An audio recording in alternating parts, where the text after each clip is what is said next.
boa tarde para você que está acompanhando a nossa programação. Sejam todos bem-vindos ao Viver é Melhor. Nós vamos falar hoje sobre o combate ao uso de drogas. Conosco hoje a doutora Jaqueline Giusti, psiquiatra. Doutora Jaqueline, boa tarde. Seja bem-vinda mais uma vez ao programa. Muito obrigada pelo convite. Para mim é um prazer estar aqui de novo com vocês e falando mais um pouquinho sobre como mudar e como ficar cada vez melhor, né, Camila? E para isso a gente tem que olhar para os problemas, né? Para a gente melhorar, a gente tem que reconhecer os problemas. E eu quero então pedir para a doutora iniciar trazendo um pouco esse ponto. Eu sei que é uma pergunta complexa, eu mesmo já adianto, mas o que faz uma pessoa começar a usar droga? Bom, eu acho que esse Covid veio para revolucionar, né? Então, eu acho que muitas vezes a pessoa começa a usar, é um pouco complicado. Agora, nesse momento, tem muitas pessoas que acabam abusando de droga porque estão mais frustrados, estão mais descontentes, estão angustiados dentro de casa, às vezes estão depressivos. E todas as drogas, elas acabam, agem, tem uma ação no sistema límbico, que é o sistema que dá prazer, que dá uma sensação de bem-estar. Então, as drogas acabam levando a esse tipo de sensação e a pessoa que está mal, está frustrada, está triste porque está fechado, não está vendo família ou perdeu o emprego, acaba indo atrás desse tipo de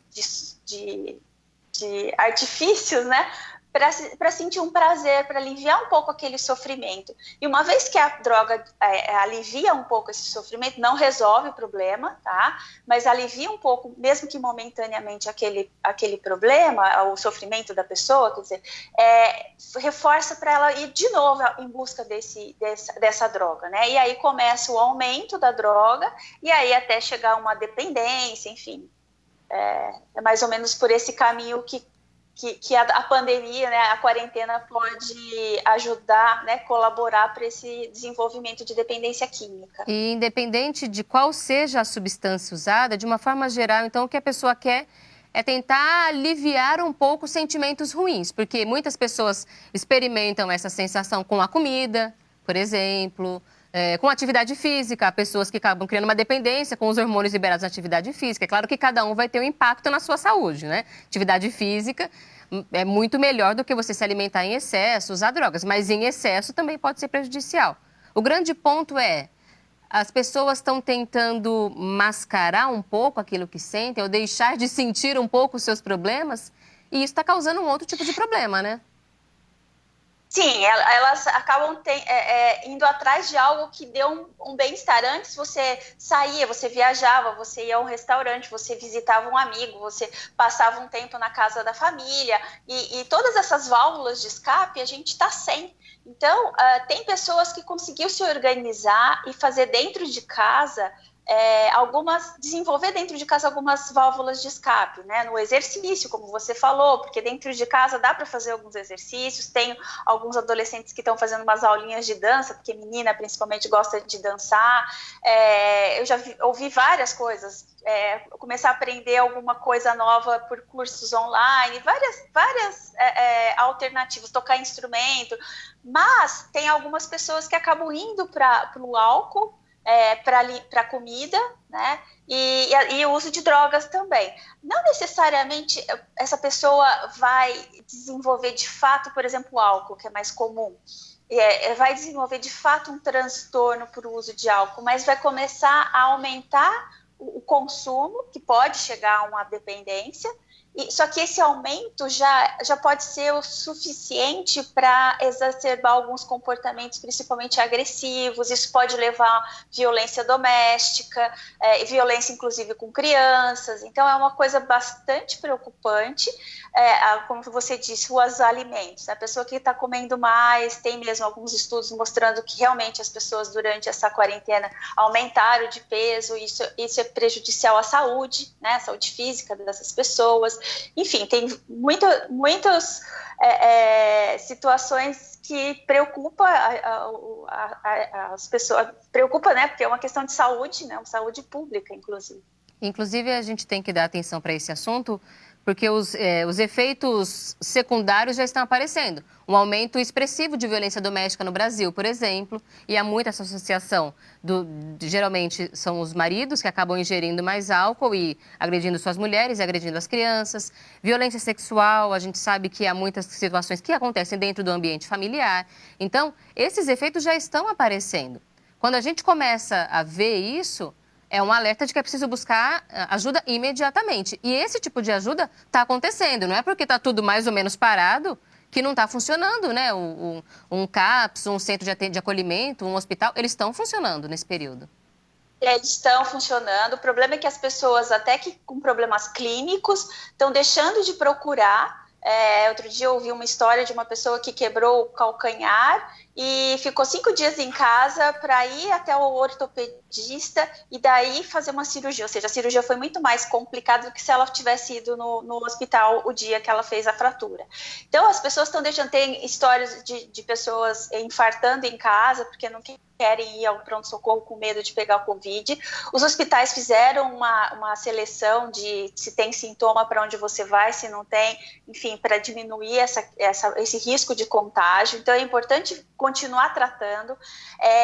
Os CAPs estão voltando fisicamente, e mesmo quem, nesse período que ainda não tinha, agora já tem fisicamente, eu vi que já está liberado todos esses atendimentos de CAPs. Mas mesmo enquanto estava fechado esses atendimentos, as emergências eram atendidas, claro, e os atendimentos continuaram online. Então, existe atendimento psiquiátrico e psicoterapêutico, dá para ser online. Os AAs também, se tem AA online, né? NA, dá para você procurar isso também pela internet, né? Que é uma ajuda gratuita e que você pode ter dentro da sua casa e funciona. Não é porque não está lá presencialmente, não está funcionando. Pelo menos é um momento, um lugar que você tem para falar, para botar para fora o que você está sentindo e, de repente, ter um feedback que pode dar uma ideia de o que você pode fazer para melhorar, para você se sentir melhor, para sair daquela... Às vezes entra num looping, né, mental de que não vai ter jeito, perdi o emprego, essa pandemia não vai acabar nunca acaba essa quarentena, a gente não tem realmente nenhuma perspectiva, não sabe quando é que vai de fato acabar.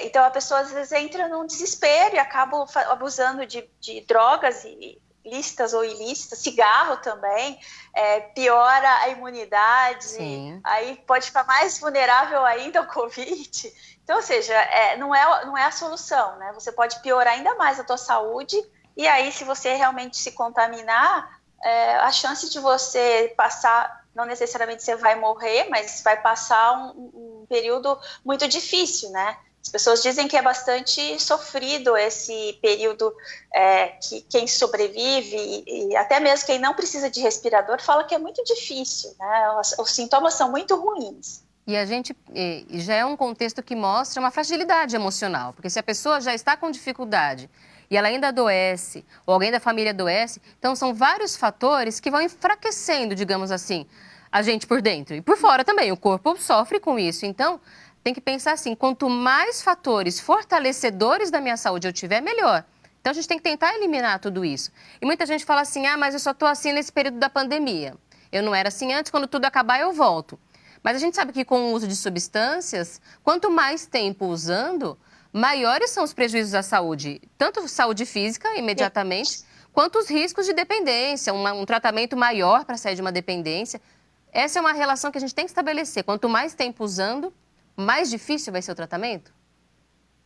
Sim, porque a questão da dependência vai ficando cada vez pior. Você vai, o seu repertório social vai reduzindo, vai sendo limitado aquilo. Você acaba tendo muitas perdas familiares, de trabalho. Então, você fica de fato só com a droga no final. Né? Mas não é que a família te deixou, não, é que você de fato deixa tudo isso, vai deixando filho, vai deixando família, vai sendo agressivo, vai espantando as pessoas, né? e você fica sozinho, e aí a hora que você volta, né, acabou o efeito da droga, você vê que buraco que você entrou e não tem ideia como sair, volta a usar de novo. E a memória da droga é a memória de um prazer. Então, mesmo vendo aquela situação ruim, vendo a família sofrer, a pessoa, a hora que ela está abstinente, ela sente aquilo, mas o cérebro a dependência é isso, né? Faz com que a pessoa vá atrás da droga de novo, porque ele fica num registro de que é aquela forma de ter prazer. A gente faz várias coisas para ter prazer, né? A gente tem recompensas no trabalho, isso dá prazer pra gente. A gente tem um carinho, dá prazer pra gente. A gente tem uma nota 10, né? No caso das crianças, dá prazer. Então a gente vai em busca de recompensas. E o usuário de droga vai em busca de uma recompensa mais imediata. Então ele não precisa fazer grandes esforços. Às vezes, vamos lá, uma carreira de cocaína dá o barato prazer que ele teria com, sei lá, tinha que jogar um campeonato inteiro de futebol e ser campeão para ter aquele prazer, né? Então é uma coisa, eles vão em busca de um prazer muito imediato. E você falou de abstinência, o usuário de droga também tem aqueles que estão em tratamento. E essa quarentena piora muito a situação dessas pessoas também, porque elas têm uma motivação que é volátil. Então, é igual que é mais comum as pessoas terem, vamos começar a dieta, né? Sempre na segunda-feira. Então, no domingo, detona, come tudo que tem vontade e para segunda-feira começar. Então, tem pessoas que estão abstinentes e que começam a se sentir angustiadas e falam, quer saber? Deixa eu tomar só um golezinho, que é só para relaxar, ou, sei lá, fumar sei lá, para dar uma relaxada, e aí depois eu fico bem de novo, já faz, sei lá, 5 anos que eu não uso, e aí acaba recaindo tudo de novo.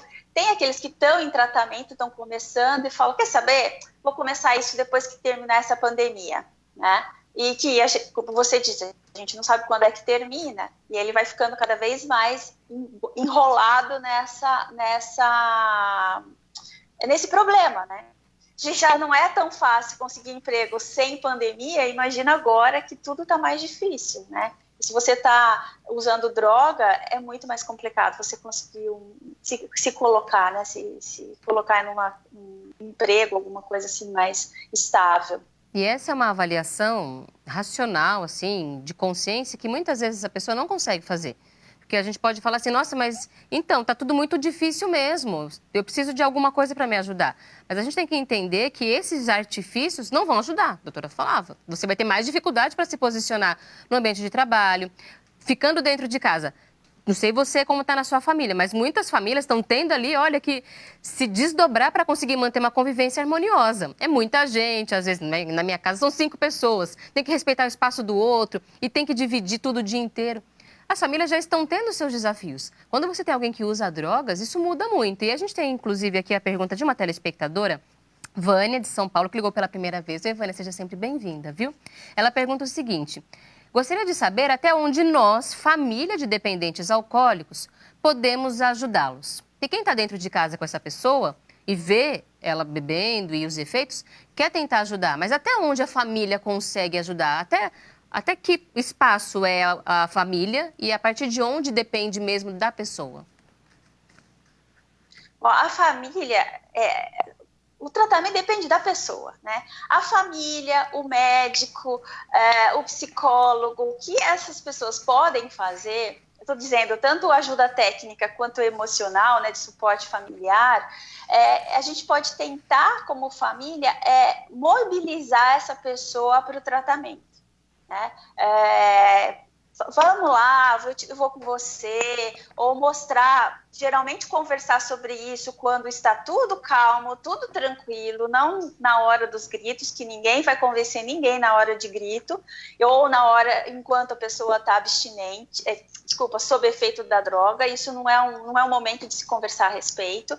É legal procurar um momento mais tranquilo, então, e tentar convencer essa pessoa a buscar ajuda. A outra forma de tentar também essa intervenção, é uma internação involuntária, que é bem mais complicado, bem mais traumático, porque aí você tem que pegar a pessoa sob efeito de droga para você poder interná-la. Aí ela vai acordar, né, vai melhorar, ficar melhor, sair daquele estado dentro do hospital. Ali, médicos, enfermeiros vão conversar com a pessoa. Às vezes, esse ato ajuda a pessoa a se convencer de que precisa ajuda. Fala, poxa, se a família me colocou aqui, é que a coisa não deve estar bem, né? Mas, às vezes, a pessoa acabou o efeito da droga, tá bem, ele fala, eu quero ir embora. E ele vai embora. A gente não tem como segurar uma pessoa que está consciente, orientado, a pessoa abstinente, ela pode, ela é totalmente responsável por ela mesma, e se ela fala, eu quero ir embora, ela vai embora do hospital. Então, assim, é bem difícil, né? A família realmente se sente bastante impotente nesses momentos, e é importante também, às vezes, a gente dar limite, né? Então, é importante a família se cuidar também, a família se tratar, porque a família fica doente junto. Então, se sente muito culpado, porque ele tem realmente aquela pessoa super fofa, uma graça quando está abstinente, só que ele está sempre sob efeito de droga. E aí, sob efeito de droga, é agressivo, é uma pessoa desagradável, ou então se envolve em acidentes, né? Vive sei lá, usa droga, vive perto de alguma comunidade, perto do traficante, fazendo coisas que a família não aceita. Então, é importante a família se cuidar, porque muitas vezes a família tem que também se proteger, né? Porque se a pessoa está gastando dinheiro eu estou abstinente, eu preciso, a família vai fazer o quê? Vai dar todo o dinheiro que ela tem, né? Não vai resolver o problema. E muitas vezes você vai ver tem família que fala assim, mas se eu não der o dinheiro, ele vai roubar. Né?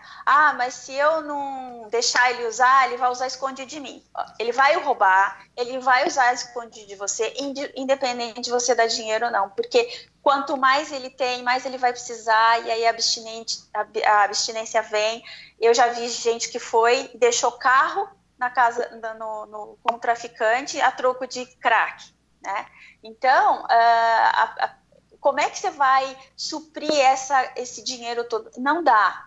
Então, a família tem que colocar limite. Às vezes, o limite é que vai mobilizar a pessoa a parar, né? Às vezes, sendo duro, dando a impressão de que você está abandonando, dá essa impressão. Por isso que é importante a gente tratar a família, porque é difícil, às vezes, algumas decisões, né? É muito difícil a família fazer isso.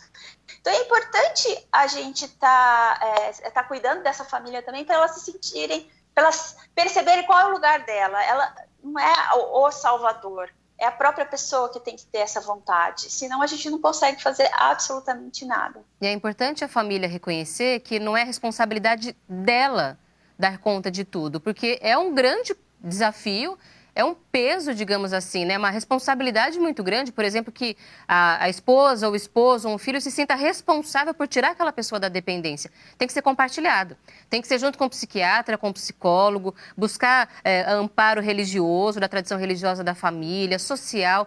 Tem que ser compartilhado porque as pessoas adoecem junto e aí você vai ter desafios diferentes, né? Que você tem depressão geralmente associada no cônjuge, tem os filhos que ficam sob impacto dessa violência.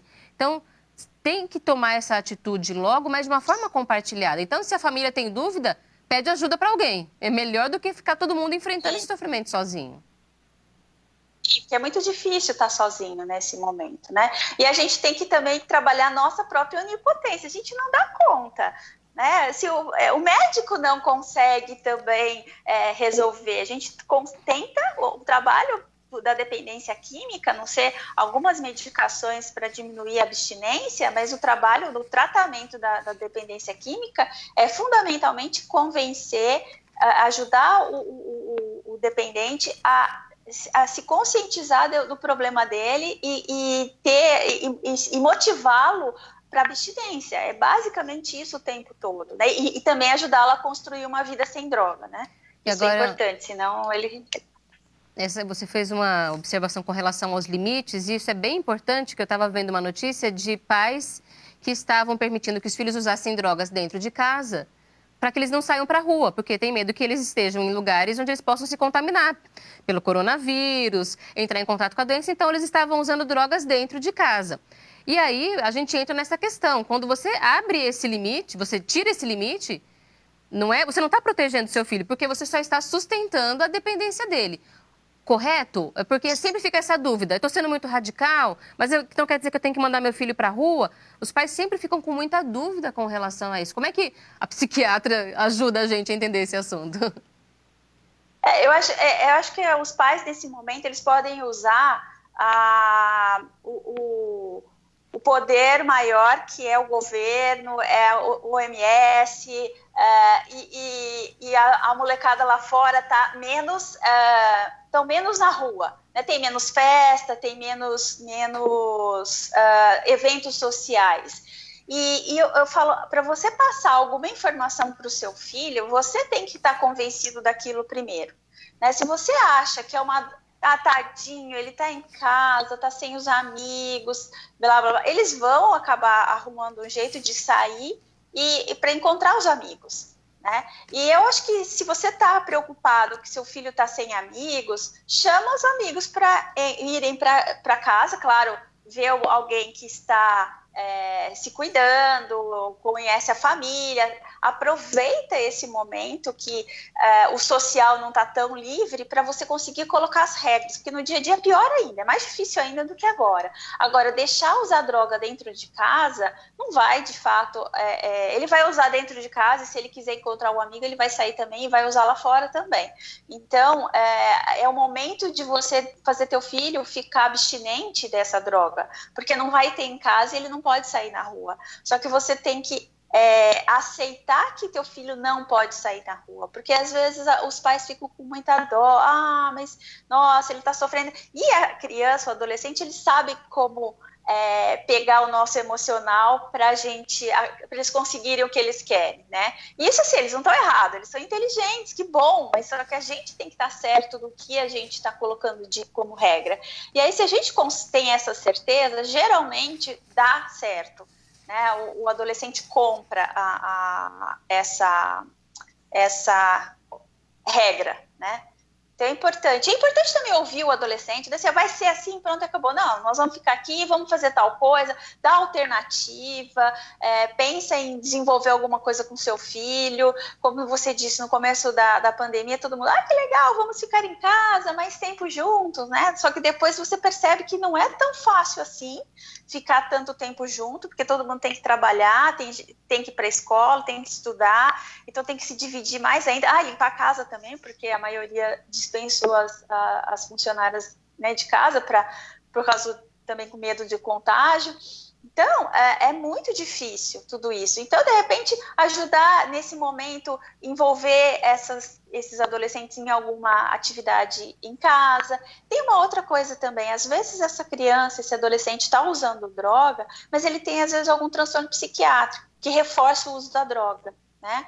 Então, nessa pandemia mesmo, eu tive um caso que o menino estava, assim, extremamente arredio, trancado dentro de casa, o convívio estava muito ruim, e ele estava abstinente, mas estava muito ruim. Então os pais estavam, assim, bastante preocupados, porque eles não conseguiam ter acesso a esse filho, porque tinha irmãos, mas ele não gostava de ninguém, ele estava no quarto, e aí ele me aceitou mais ou menos, eu acabei fazendo uma consulta até por vídeo, não o conheci pessoalmente, mas eu consegui conversar com ele, e ele conseguiu falar algumas coisas que para ele estava ruim, porque para ele também aquela situação não estava boa. Eu orientei os pais, Assim, meu diagnóstico foi que ele estava com algum transtorno de ansiedade, mesmo ele muito resistente a aceitar alguma dificuldade, mas ele conseguiu aceitar algumas coisas que eu falei que ele falou que realmente estava difícil. Aí eu falei para ele, então vamos tentar? Né? Se der certo, deu. Se não deu, você vai ficar igual você tá. O que você acha? Tal. Ele topou o tratamento e ele ficou ótimo. Então, assim, os pais falam, nossa, ele tá assim, tá almoçando com a gente, ele tá... Então, ficou muito mais fácil. Então, às vezes, é difícil você colocar regra porque tem alguma coisa atrás da droga. Não dá para se conformar com um rótulo. A gente tem que entender o que essa pessoa está falando, tem que buscar ajuda. As doenças que já existiam precisam continuar sendo tratadas. Quem já tinha uma tendência ou um histórico de transtorno de ansiedade, de depressão, de qualquer outra doença, problema do coração, o que for, tem que continuar tratando. E a gente poderia continuar conversando sobre esse assunto muito mais. Eu quero agradecer a doutora Jaqueline pelas informações. A gente continua conversando outras vezes aqui. Seja sempre muito bem-vinda à Boa Vontade TV, doutora. Muito boa tarde. Muito obrigada pelo convite, foi um prazer conversar com vocês.